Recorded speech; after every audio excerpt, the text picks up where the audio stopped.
30 Vietnam veterans were thanked and honored with special recognition at a Nebraska City ceremony Friday on National Vietnam War Veterans Day.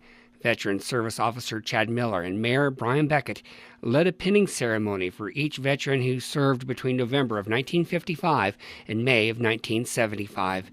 Miller said when Vietnam War veterans came home, they were not well received, and many were encouraged not to wear the uniform to avoid backlash from civilian sources. And it is important that every one of you Vietnam veterans and your families understand the prominent place you now occupy in the conscience of our nation. Mayor BEQUETTE also thanked Ted Bielman, who passed this spring, for spearheading the military tribute that revived the purpose of the Veterans Memorial Building and offered his personal thank you to Vietnam veterans for giving America the military he inherited when he joined the armed forces in the 1980s. The veterans of y'all, 55 to 75, that took the hard knocks, learned how to go ahead and move into the future. And it was your action that rebuilt the military and the Department of Defense into the Defense Department that it became in the 1980s, that we could, instead of fighting proxy wars in Korea and Vietnam, we could basically look at the communist countries eye to eye and say, look, it's going to be peace through strength from here on out. The featured speaker was volunteer paratrooper Thomas ROTHER. He enlisted in the Army in 1963 and specialized in crypto decoding. He described some of his experiences as a squad leader at the listening post among the nomads of Vietnam because they did not have a base camp. But in Vietnam, it was a rough country. You boys that were there, you guys that were there, you know what it was like. ROTHER described the fighting mood when U.S. military arrived and how it changed to a fight for survival for many on supply lines before the war ended. Overlooking the group of veterans who had assembled in Nebraska City on Friday, ROTHER said he served with them, and he knows they were tough boys. He said politicians were to blame. We even reached a point where, and sometimes they would tell us, don't load your weapons until you see the enemy. That's how ridiculous it was getting in '66. So some of you guys that were there, people that were there later, you can understand. He described the difficulty in training South Vietnamese units, but credited the Koreans and Australians.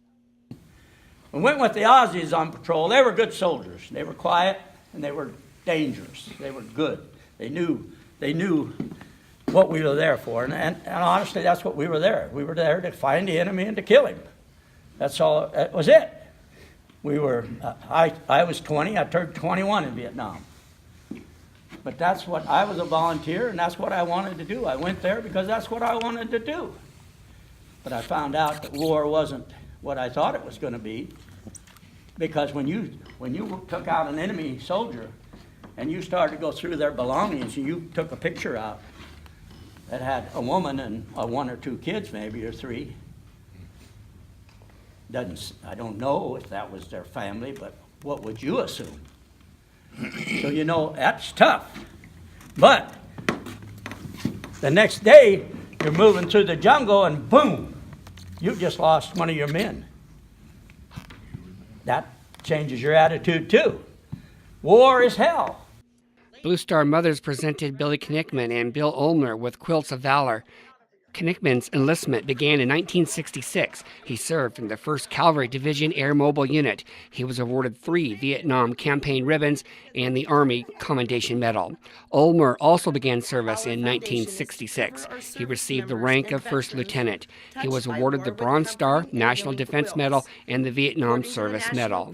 I want to say thank you for everyone that showed up today, and I thank the Blue Star for the quilt, and I'm sure there's a lot of veterans that came back. No, we didn't get any acclimated coming back and stuff, but we appreciate you guys all showing up.